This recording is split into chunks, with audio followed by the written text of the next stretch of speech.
Chaque homme de Dieu a une vision spécifique lui confiée par Dieu sur la terre. Pour les cas du pasteur Jérubal, l'homme de Mopanga, l'Éternel lui a donné comme vision Mopanga ya moto pour la destruction des alliances des hôtels sataniques dans nos familles. Voici comment année par année, chapitre par chapitre, l'homme de Dieu s'attelle à l'accomplissement de cette vision libératrice. 2011, l'essence de Mopanga ya moto. 2012, premier chapitre, les alliances des familles. 2013, deuxième chapitre, les hôtels des familles.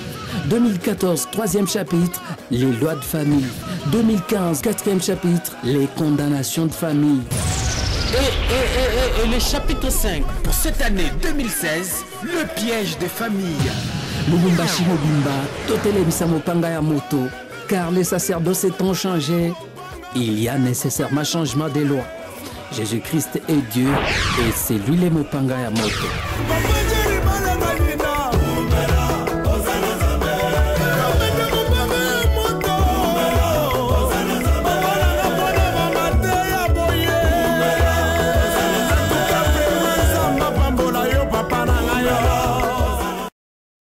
Ce soir, je voudrais dire à quelqu'un que Joseph avait 5 vêtements.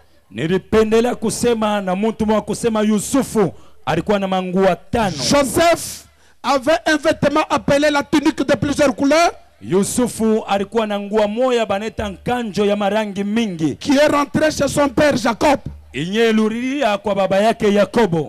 Joseph avait un vêtement qui est resté chez la femme de Potiphar un deuxième. Joseph avait un vêtement de la prison. Joseph avait un autre vêtement qui lui a permis de quitter la prison vers le palais royal. Et le 5e vêtement, le dernier, c'est lorsqu'il est assis sur le fauteuil du pouvoir. De tous les 5 vêtements, le vêtement qui m'impressionne, qui rencontre la destinée de Joseph, c'est le 5e vêtement. Parce que là, il est dans le pouvoir. En Égypte, il est là, il est chef. La Bible dit mieux vaut la fin d'une chose que son commencement. Je commençais hier, je termine aujourd'hui.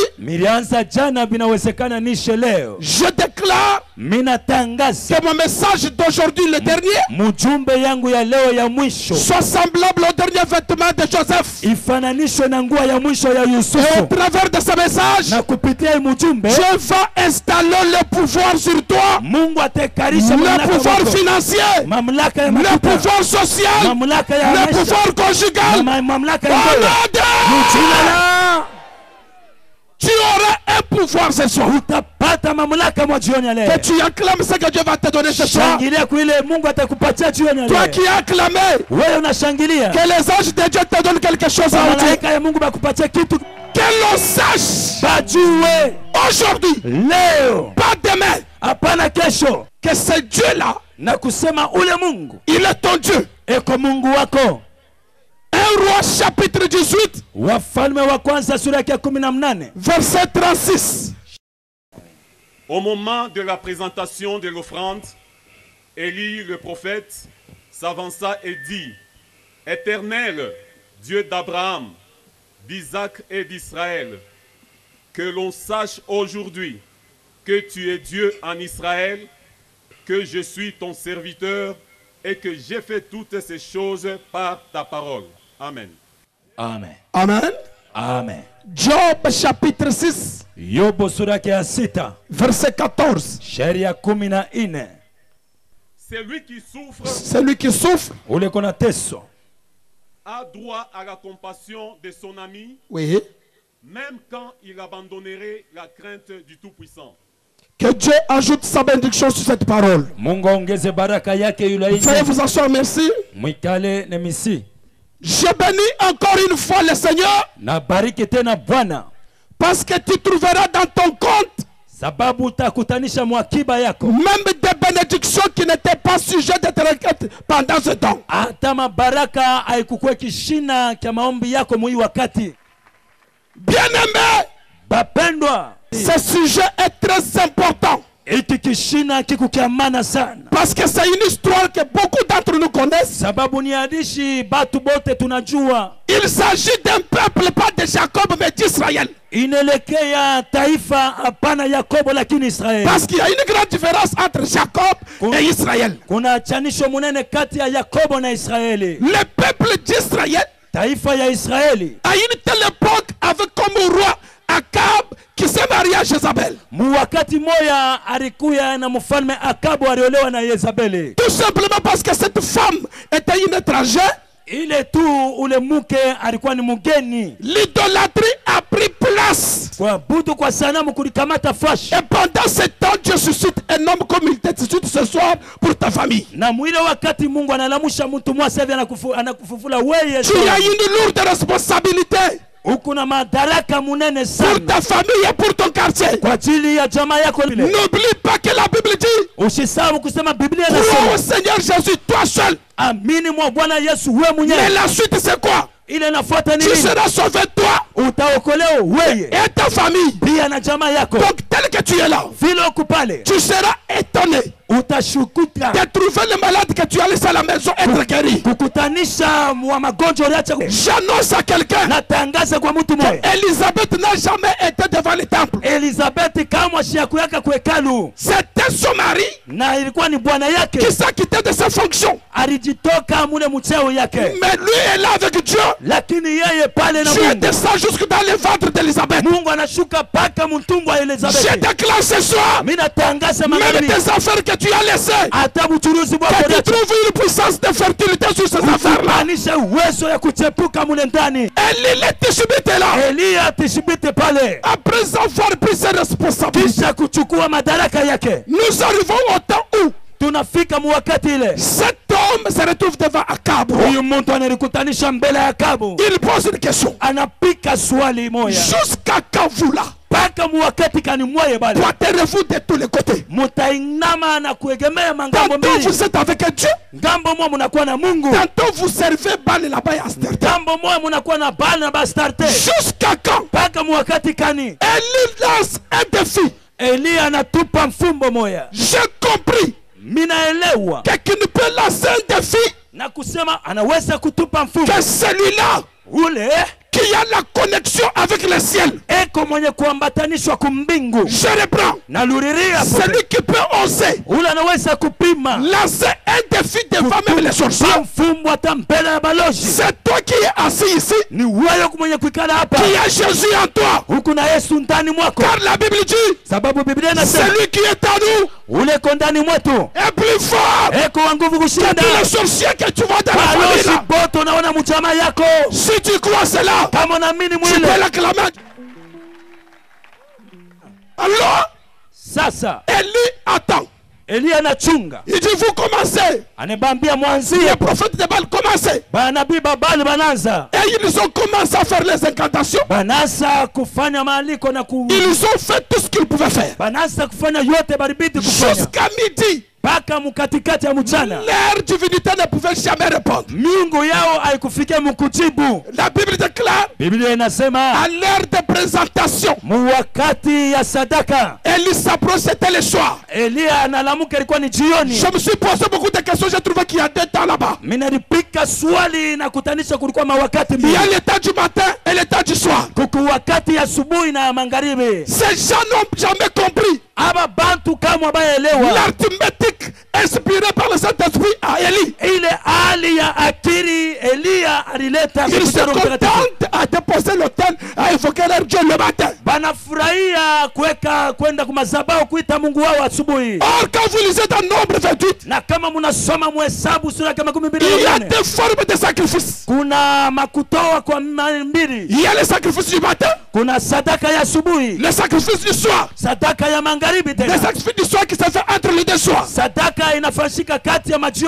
Prophétiquement parlant, le sacrifice du matin, c'est la loi. C'est Moïse. Les sacrifices du soir. C'est son excellence. Jésus-Christ de Nazareth. Or la loi interdisait l'idolâtrie. Ces gens vont faire l'idolâtrie. Le matin, ils ont oublié que le matin c'était la loi. Comme la loi condamnait l'idolâtrie.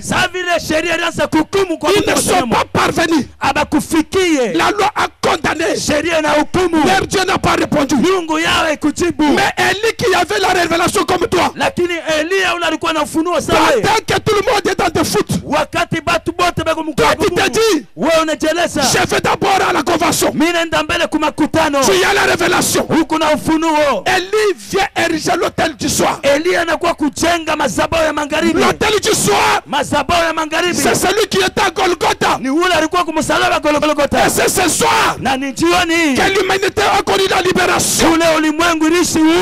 La Bible dit, il a effacé l'acte. Les ordonnances nous condamnaient. Il a dépouillé le principauté, les dominations. Elle les mettait publiquement en spectacle. En triomphant par la croix. C'était le soir. C'est pourquoi ça a été sanctionné par un peu de ténèbres. Parce que c'était le service du soir. N'oublie pas que nous sommes au temps du soir. Le prophète du stade du soir, c'est celui-là qui, lorsque Adam était devenu nu, il est venu le visiter par le matin. Il vient l'habiller le soir. C'est son excellence. Jésus-Christ de Nazareth. Les restes des prophètes, nous trouvons des places avec eux dans Ephésiens chapitre 4 verset 16. Mais le seul prophète du soir, c'est Jésus-Christ de Nazareth. Comme nous sommes au temps du soir, tu as droit à la bénédiction. Tu as droit à la guérison. Tu as droit à l'élévation. Au nom de...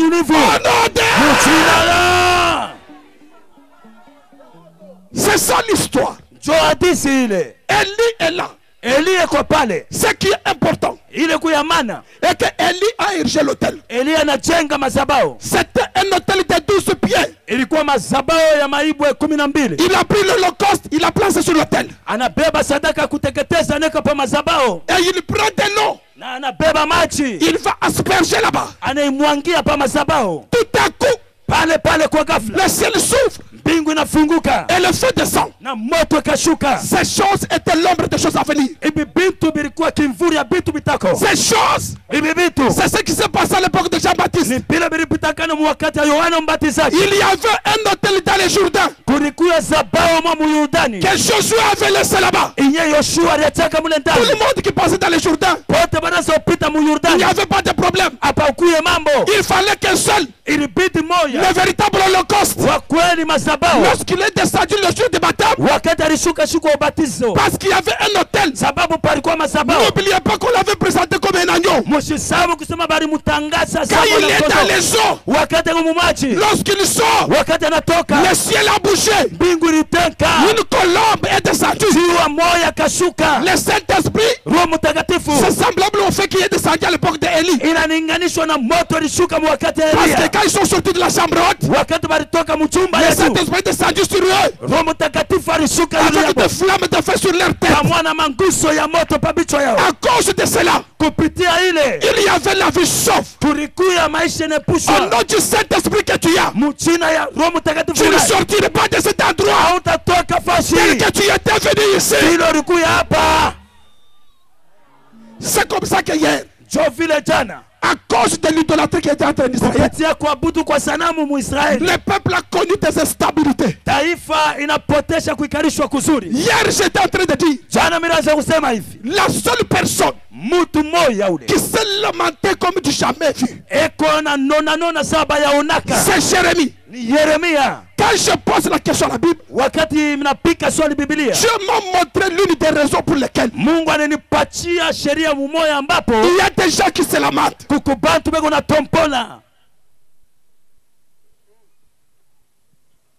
Cette raison c'est quoi? ile sheria ni nini? Qu'il y a des hommes méchants au milieu de nous. Kuna bantu wala kuna bantu bakali ils tendent des pièges. Beko na teka miteko. Ils peuvent être les sorciers de la famille. Banaweza kuwa balozi ba jamaa. Les sorciers du quartier. Balozi ba mumita. Du travail. Bakukashi. Ils tendent des pièges. Beko na teka miteko. Dans le but de capturer. Musaba ya kukamata. Les valeurs et les trésors qu'ont les enfants de Dieu. Ina akiba na kuwa na batoto ya Mungu. C'est une découverte extraordinaire. Ile ni kuvumbula kwa ajabu. De découvrir kuvumbula qu'il y a des gens qui vivent avec nous. Na kusema kando kando kuna batu beko dans nos familles mu machama yetu qui ont beaucoup de problèmes dans leur cœur. Na mambo banakuwa nao mu mamio yao.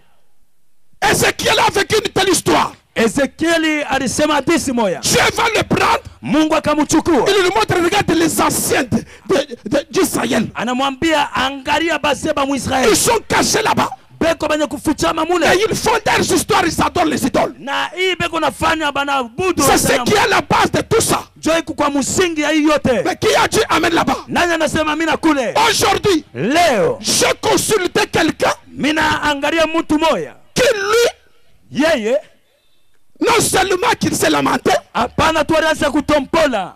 Et il a vécu des situations compliquées plus que toi. Lakini alishi maisha ya mvuruko kukushinda wewe. Hier c'était Jérémie. Jana ilikuwa Yeremia. Aujourd'hui c'est Job.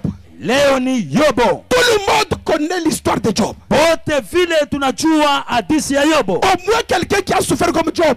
Ile kuna mtu aliteswa sa Yobo. Je ne l'ai pas encore vu. Mishiamona bado. En tout cas, je ne l'ai pas encore vu. Bado siamona. Ce monsieur a souffert. Huyu bwana mkubwa aliteswa sana. Dans Job que nous venons de lire. Yobo mwenyewe tunatokea kusoma. Je m'adresse à celui qui a des problèmes. Mimi nasema na ule kuna mambo. Je m'adresse à celui qui se pose des questions. Mimi nasema na ule kuna jiswali. Je m'adresse à cet homme de Dieu là. Niko nasema na ule mtu wa Mungu. Qui son ministère a des problèmes. Ule utuma wake kuna mambo mingi. Je m'adresse à cette maman. Niko nasema na ule mama. Qui se pose beaucoup de questions pour ses enfants. Eko najipika maswali mingi juu ya watoto yake. Je m'adresse à celui qui est élevé. Niko nasema na ule mwenye kunyanyulika. Il y a des gens qui étaient élevés mais qui sont tombés. Kuna batu balikuwa benye kunyanyulika na banesha kuanguka. Je m'adresse à celui qui fait les affaires. Mimi unasema na ule kuna fanya buchuruzi. Je ne sais pas si tu es déjà arrivé au niveau de la bourgeoisie de Job. Mishiyue kama ushakufika mu maisha mzuri ya Yobo. Je m'adresse à toutes les sœurs qui sont là. Kuba binti bote badada beko. Je m'adresse à Likasi. Nikunasema na Likasi. Je m'adresse aux hommes d'affaires de Likasi. Nikunasema na batu ba buchuruzi ba Likasi. Je m'adresse à tout celui qui est élevé. Nikunasema na yoyote anesha kunyanyulika. Lisez Job. Someni Yobo. Vous comprendrez que mutaelewa hivi. Pendant que vous dormez, wakati munalala, il peut se faire qu'il y ait des démarches sataniques. Inaweza kuonekana kuwa matembezi ya kishetani. Qui se font contre toi. Inaungana kinyuma na wewe. Pendant que tu es là, wakati kupale, tu ne connais pas le cœur du voisin. Auyue roho ya jirani. Le cœur de l'homme est méchant. Roho ya mtu ni mukali. Tu es par-dessus tout ça. Mais qui peut le connaître? Yenye kukunjama mubitu byote naye anaweza kuijua. Jésus a Judas Iscariote. Yesu alifikiri na kuangalia kwa Yuda Iscariote. Yuda, est-ce pour un peu d'argent comme ça? Ni kupitia tu makuta kiloko hii. Que tu peux livrer le fils de l'homme. Unaweza kutoa mwana wa mtu. Église, écoutez. Kanisa mushikie. Nous marchons dans le monde où chacun a la vision. Tuko natembea mdunia kila mmoja yuko na onyo yake. Pendant que Pierre, wakati Petro considère Jésus-Christ anamchukua na bei Yesu comme Seigneur, sawa Bwana. Judas Iscariote, Yuda Iscariote, quand il regarde Jésus, wakati anamwangalia Yesu, il le faut comme une marchandise à vendre. Anamwona sabi ya kuzisha. Attention, fanya ange. Il y a des choses qui se passent. Kuna vitu vinapitakana. Qui suis-je? Niko nani? Pierre dit tu es le fils de Dieu. Petro anasema mwana wa Mungu. Mais dans le cœur de Judas Iscariote, lakini ndani ya roho ya Yuda Iscariote, ça ce sont des bons cuivres à vendre. Hii ni mikuba mzuri ya kuzisha. Qui on cherche à vendre là? Nani beko natafuta kuzisha? C'est cet homme qui a marché sur les eaux. Ni ule mtu alitembea pa maji. Qui on doit vendre? Nani bwana pasi kuzisha? C'est cet homme qui a resté Lazare. Ni huyu alifufula Lazaro. Qui on doit vendre? Nani bwana pasi kuzisha? C'est cet homme même qui a recruté Judas Iscariote. Ni ule mtu alimchakula ta Yuda Iscariote. Je ne connais pas. Msijue. Les regards de ton voisin. Angalisho ya jirani wako. Mais même si tu ne connais pas. Atama ujue. Nous avons un Dieu. Tuko na Mungu moja. Qui fait toutes choses. Eko naona vitu. La Bible dit. Biblia inasema. Il n'échappe à son contrôle. Hakuna mtu anaepuka. Na pourquoi? Na mangalia le. Quiconque te regarde négativement. Yoyote toka ngere mubaya. Asokutana na nini? Akutana na nani? Qui a dit amen là-bas? Nani anasema amina kule? Nous vivons des vies. Ceux qui sont à la base des trucs qui nous arrivent, ils vivent avec nous. Ils sont dans nos entreprises. Akab et Jézabel n'étaient pas loin d'Israël. Mais il fallait qu'Élie se lève pour rebâtir l'autel et terminer cette histoire. J'entends les bruits qui annoncent la bénédiction de quelqu'un. J'entends les bruits qui annoncent les conteneurs de banque, de billets de banque pour toi.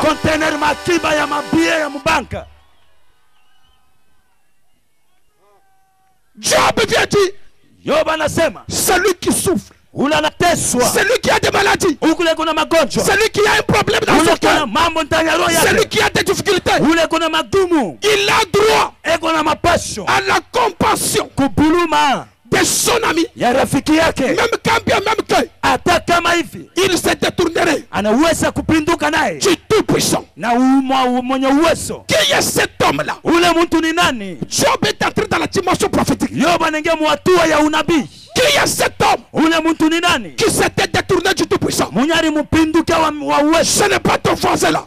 Celui qui s'était détourné du tout-puissant, c'est le premier Adam. C'est le premier Adam qui s'était détourné du tout-puissant. La Bible dit devant le Miaquin, quand les tombent, l'autre le relève. C'est bien que Adam soit loin de Dieu, mais il avait son ami qui est le dernier Adam. Voilà pourquoi quand il est venu, lui l'ami par excellence, quand il regarde les hommes, il dit ça ce n'est pas un macaque, ça c'est un homme issu d'Adam. Adam mon frère, il te voit, tu es aveugle, il vient avec la compassion, il enlève l'aveuglement, il te voit paralytique, il dit que ça c'est mon frère Adam, il a droit à la compassion, même s'il te voit comme Lazare, il dit ça c'est mon frère Adam, il a droit à la résurrection. Jésus est le même hier, aujourd'hui et éternellement. Ce soir, tu as droit à la compassion, tu as droit à la compassion, tu as droit à la compassion.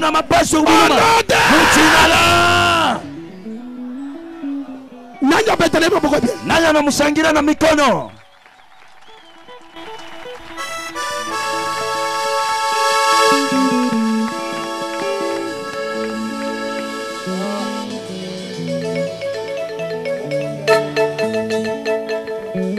Shaddai.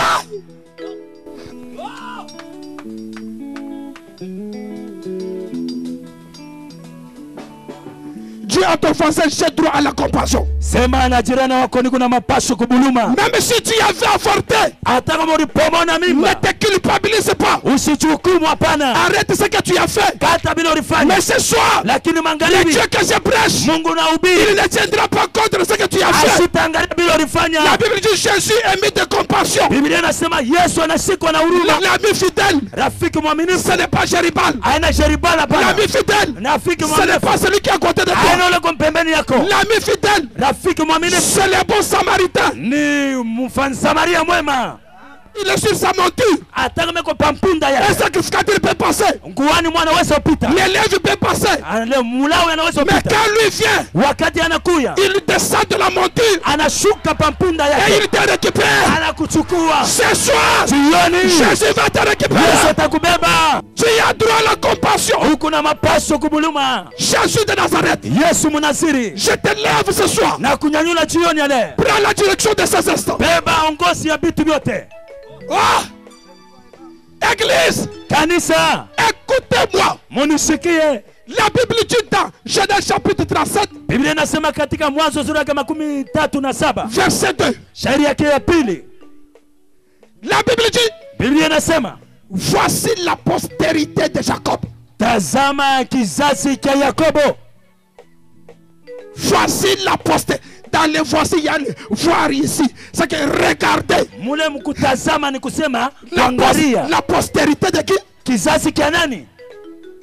De qui? Kizazi kia nani? Or quand on parle de la postérité, wakati wanasemesa juu ya kizazi, on voit la continuité banona burefu na kuendelea de la famille. ya jamaa. Jacob, pour ceux qui le savent, Yakobo vile avait un premier fils qui s'appelle Ruben. alikuwa na mwana wa kwanza aliitwa Rubeni, Le deuxième fils qui s'appelle Simeon. mwana wa pili aliitwa Simeoni, Troisième s'appelle Lévi. wa tatu Mulawi, Quatrième s'appelle Judas. wa ine Yuda, Etc. etc. ingine inafuata batoto. Alors la Bible dit, Sasa Biblia inasema hivi, voici la postérité de Jacob. tazama kizazi cha Yakobo. On ne commence pas avec chose avec Ruben. Abanzie po na Rubeni. La Bible dit, Biblia inasema Joseph, Yusufu âgé de 17 ans, miaka 17 faisait paître alianza kulisha les brebis avec ses frères. bankondo pamoja na bantuku yake. Je me suis posé beaucoup de questions. Mimi najipika swali mingi. Joseph est 11e de la famille. Yusufu anakuwa wa 11 La wa mjamaa. postérité devait commencer en principe Kizazi vile kwa kanuni kilipashi kwanza avec Ruben, pamoja na Ruben, Simeon. Simeoni. Comment on peut commencer avec le nom de Joseph? Je banaweza kwanza na jina Yusufu Et les autres n'ont même pas cité leur nom. na pengine bataya hata jina yabo. On dit seulement ses frères. Banasema banduku yake. Église, écoutez. Kanisa munisikie. Quel que soit ton niveau, Ingawa kipimo yako Likasi Oyo likasi commencera à citer ton nom. sasa kutaya jina yako. Quel que soit là où tu es, Ingawa fashi wiko à Likasi ici, alikasi on hapa commencera à citer ton nom. sasa utaya jina yako. Et Dieu amène la baguette. Anasema mimi na pale Un chef de famille, wa 11 wa mjamaa. Joseph âgé de 17 ans. Yusufu anakuwa na miaka amri 17. Il y a des chiffres. Kuna manamba pale 10 10 et 7. na 7. Pourquoi 10? Kwa nini 10? Parce qu'il est venu dans une famille Sababu alitoka mjamaa moja où il y a déjà 10 frères. mule mkubanduku 10. Alors lui, le 11e, Sasa yeye wa 11 il vient avec le chiffre 7. anakuwa na namba 7. Les 10 frères, Banduku ce bale sont les grands frères ni bakubwa yake qui ont vécu avec Jacob barishi pamoja na Yakobo dans la maison de Laban. munyumba ya Labani. Pendant qu'ils sont là, Wakati beko pale Jacob ne quittera jamais Laban. Yakobo shitatoka kwa Labani. Pour que la notion de quitter de chez Laban vienne, Juu ya majifunzo ya kutoka kwa Labani kuye il faut avoir Joseph. ilibidi kwa na Yusufu. C'est que la présence de Joseph Ni kusema uwepo wa Yusufu facilite la délivrance. inaleta uharaka wa Pour que ufunguzi. Jacob Juu ya Yakobo quitte la maison de Laban. toke munyumba ya Labani. Le véritable Joseph, Mwenye Yusufu wa c'est biakwe Jésus qui est en toi. ni Yesu uko ndani La mwako. Bible dit, Biblia inasema celui qui a le Fils, ule kona mwana il a la vie. eko na Au busima. nom de Jésus que tu as, Mchina la Yesu il y a un unakona seul coup fait qu'il a vie dans yo. yote alikufa maisha Et yako. c'est quoi? Yayo fufuke. Et c'est quoi? Ufufuke. Et c'est quoi? Ufufuke. Au nom de Mchina la Mais qui a clamé de ce qu'il a nani anashangilia Bwana pale?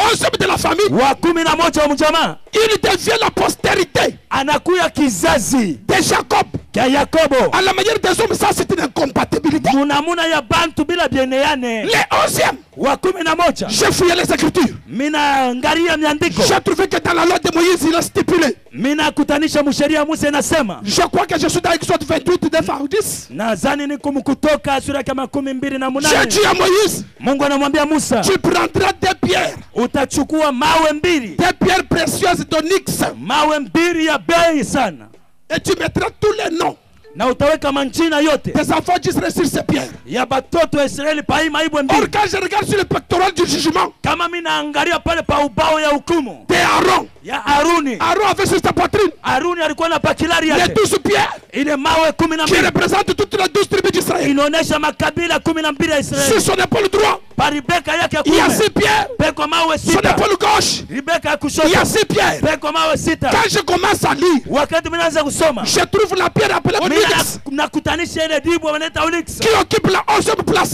inabeba ile fasi ya Or, quand tu 11. vas sur Jacob, Kama unaenda kwa Yakobo le 11e de cette famille wa 11 wa ile jamaa s'appelle Joseph. anaitwa Yusufu, Et Dieu a dit à Moïse, na Mungu anamwambia Musa, prends cette pierre, beba hii ribu, prends les noms des autres beba majina ya bote et place sur cette pierre. uiweke pa Gloire soit à Dieu. Le véritable Joseph, en qui nous avons trouvé tout le monde.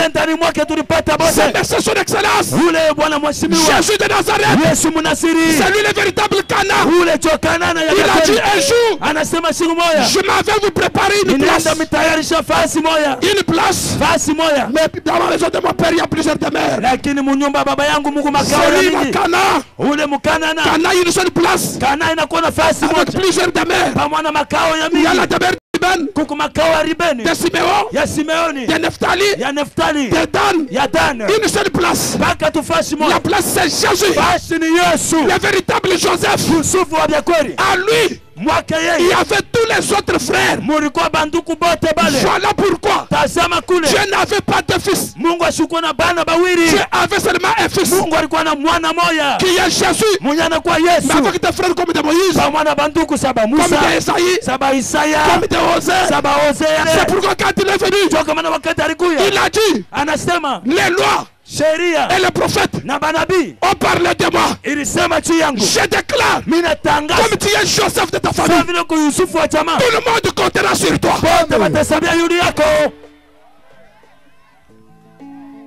J'ai dit tout le monde comptera sur toi, quelle que soit ta faiblesse.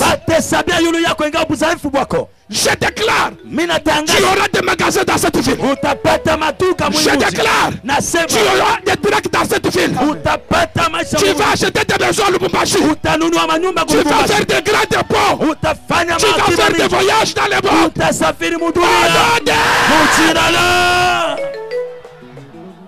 Pour terminer, la loi de Moïse dit ceci. Lorsqu'un homme dérobe wakati mtu anaiba un bœuf de quelqu'un d'autre, ngombe ya mtu mwingine, il nous restituera 5. Atamulurishia 5. Si un homme kama mtu dérobe anaiba un agneau d'autrui, mwana kondoo wa benyewe, il restituera 4 agneaux. Atalurisha mwana kondoo ba 4. Ndema kamto sala pourquoi? Jo ile tutafanya magharibi. Je suis dans Exode chapitre 22. Niko katika Kutoka sura yake ya 22. Le bœuf en Israël, ngombe mu Israeli, c'est un animal qui devait prendre charge. Alikuya ni nyama alipashi kubeba miziko. Il est semblable à un chameau. Anafananishwa na ngamia, capable de porter, de servir. Eko na uwezaji ya kubeba na kusaidia. C'est-à-dire que Aaron, ni kusema Aruni, était comme un bœuf. Alikuwa sa ngombe, parce que sur ses épaules, sababu pa mabeka yake, il avait la charge de toutes les 12 tribus. Alikuwa na miziko ya sur sa poitrine, na pakilari yake. Il avait le nom de toutes les autres tribus. Il les amène juste dans la Shekinah de Dieu, dans le lieu très saint. Alikuwa na manjina ya makabila 12 ya batu ila alipokea. C'est que le bœuf, ni kusema ngombe, c'est le type du serviteur. Inakuwa ni hali ya mtumishi. C'est le type du serviteur. Inakuwa ni hali ya mtumishi. Aaron quand il fait ça, Aruni wakati anafanya hivi, c'est que ce sont des choses qui se font dans l'ombre. Ni kusema ni vitu vinafanyika mkimvuli. Église, écoutez. Kanisa musikie. Au temps où nous sommes, wakati tuiko, c'est spirituellement ni mukiro que nous captons Jésus comme prophète. Kule tunamubeba Yesu sa nabii, comme Dieu, sawa Mungu, et comme tout ce que vous connaissez. Na saa yote ile mnajua. Mais sur le plan lakini yule ya mapo de la prophétie, ya unabii, Jésus est le souverain sacrificateur. Yesu ni mkuhani mkubwa. Il est dans le lieu très saint. Eko pahali pa juu kushi. Il joue le rôle du véritable Aaron. Kule anafanya kazi ya Aaron wa kweli. C'est que je comprends. Ile mimi naelewa. Que le véritable bœuf, na kusema ngombe wa bia kweli, dont il était question, yenye ilikuwa mambo, et le véritable Aaron, na Aaron wa bia kweli, au jour d'aujourd'hui, musiku ya leo, ce monsieur son excellence, ni ule mheshimiwa Bwana mkuu, qui est plus que Salomon, anashinda Sulemani, Jésus de Nazareth, Yesu Mnasiri, c'est lui le véritable. Ule wa bia kweli. Mais la loi dit, lakini sheria nasema, si un homme dérobe, kama mtu anaiba un bœuf, ngombe moya, il va restituer 5. Atalurisha 5. Le bœuf qui a été dérobé, c'est Jésus de Nazareth. Ni Yesu Mnasiri. Quand vous lisez dans Acte 1, wakati mnasoma Mtendo, la Bible déclare qu'une nouvelle venue du ciel. Biblia inasema wingo moja inatoka mbingu. Une nouvelle est déroba. Wingo moja ikababeba. C'est qu'il n'a plus de force. Ni kusema ina uwezo. La dérober la main au ciel. Inabeba na bapeleka comme le ciel connaissait cette loi. Sa vile mbingu lilio ile sheria. Le ciel est devenu redevable. Mbingu inaleta ya kuleta. C'est comme ça que Comme il a pris un seul serviteur par rapport à la loi de Moïse, où il devait remettre 5, le ciel a remis 5. Les 5 là, je les trouve dans Ephésiens 4 verset 16. Il s'agit de l'apôtre, l'évangéliste, les pasteurs, les docteurs. Ce sont les 5 ministères. Au nom de Jésus, tout ce qu'on a volé dans ta vie, si Dieu est redevable, Bongo bando kibayiba yo. Eloko nyoso bayiba yo. Napokwa. Esosoka. Napokwa. Esosoka. Napokwa. Esosoka. Jésus-Christ est mon panga moto. Mais qui a clamé Jésus là-bas? Nanyata mushangiria Yesu mikono. Shaddai. J'annonce à quelqu'un que Dieu lui-même est fidèle par rapport à sa parole. Si tu dévores un agneau, tu dois restituer 4. Et l'agneau qui a été dévoré, c'est celui que Jean-Baptiste avait présenté. Voici l'agneau de Dieu. Il ne dit pas voici le serpent. Il ne dit pas voici l'éléphant. Il dit voici l'agneau de Dieu. C'est que l'agneau qui a été dérobé, c'est Jésus de Nazareth que je prêche ici. Regardez Dieu. Par rapport à la même loi, Dieu était obligé, Exode 21, de restituer 4. Or agneau, c'est la parole, c'est la manière de parler. Je comprends pourquoi. Jésus, qui a été dérobé, le ciel a retourné 4 manières de parler.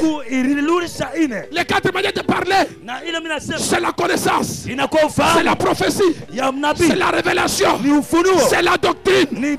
Tu n'as pas compris. C'est mon frère Matthieu, c'est Luc, c'est Marc, c'est Jean. Vous n'avez pas compris. Ce sont les 4 pieds de la table qui était dans le lieu saint. Les 4 pieds qui soutenaient sur lesquels la table ont déposé le pain de proposition.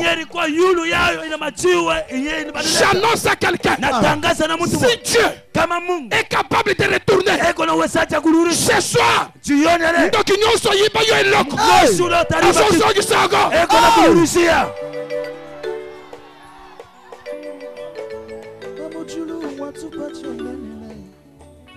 Ce soir, tu étais encore enfant. Ce soir, les dieux qui a fait cela, les sorciers de ta famille, ils vont vomir ton mariage, ils vont vomir ton travail, ils vont vomir ton élévation. Oh non, acclamons le Seigneur.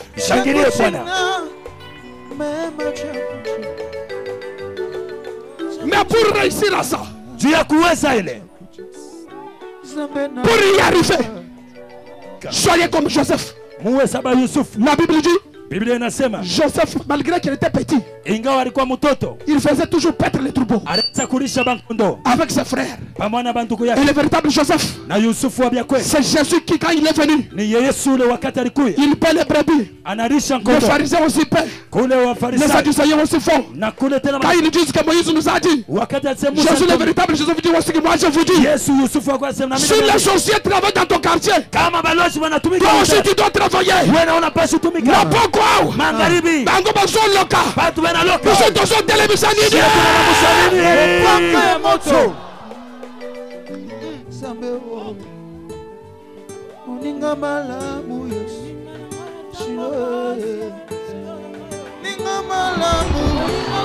My God, my God, my God. Yesu telema, Yesu labuka, yanda mupanga moto, namusha kipanga ya moto, nakushi masekwa, zambe, shakuchina, mema shakuchi, shakuchina, mema shakuchi. On s'est capable. Wamujulu atupa chendelele. Tu es capable. Mungu akona uwezaji. Bien-aimé, le Dieu qui a arraché ma jeunesse, Mungu alikamata buyana bwangu. Yesu tellement, Yesu lamuka. Shaddai.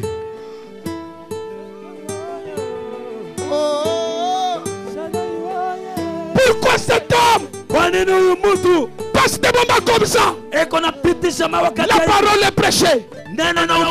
Jésus, il est temps de te lever.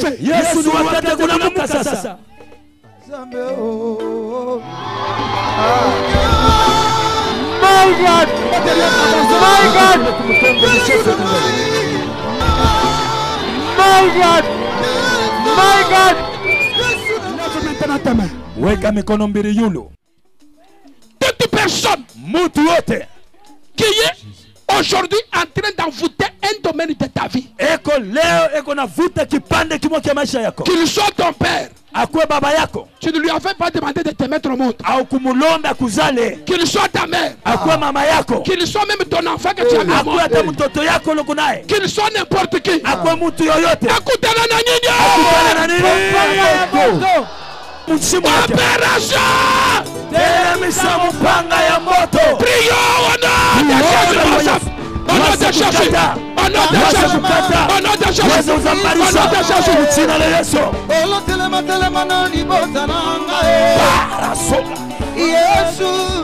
Yesu Kristo telema olo telema na libota nanga opanga telema samba jeri mane telema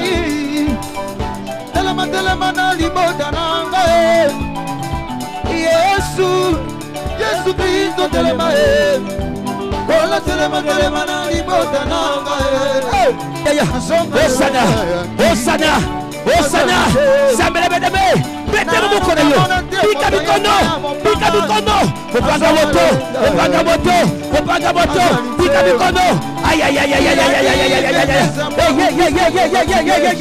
Opanga moto so panza La komboda Yesu Ono de Jésus La komboda Yesu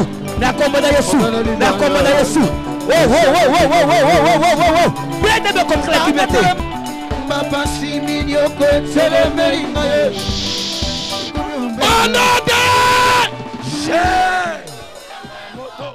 Lève maintenant ta main. Weka mikono mbili yulu. Criez maintenant Jésus. Ramassez-la, occupez-vous d'elle. Mumwangalia ule. Lève tes mains, il te touche. Weka mikono yule anakufungula. Il te libère. Anakufungula. Il te libère. Anakufungula. Il est là. Yaule. Mais le protocole. Baweka usawa. Jésus. Yesu. Il est là. Yaule pale. Il est là. Yaule pale. Il est là. Yaule pale. Il est là. Yaule pale. Il est là. Yaule pale. Il te libère. Anakufungula. Il te libère. Anakufungula. Il te libère. Anakufungula. Il te libère. Anakufungula. Reçois la délivrance. Reçois la délivrance. Reçois la délivrance. Reçois la délivrance. Reçois la délivrance. Tu es libéré. Il te touche. Il touche les matrices. Anagusa vya mutumbo. Oshana. Tout esprit de mort. Eshokete. Mari de nuit. Eshokete. Chambre de nuit. Eshokete.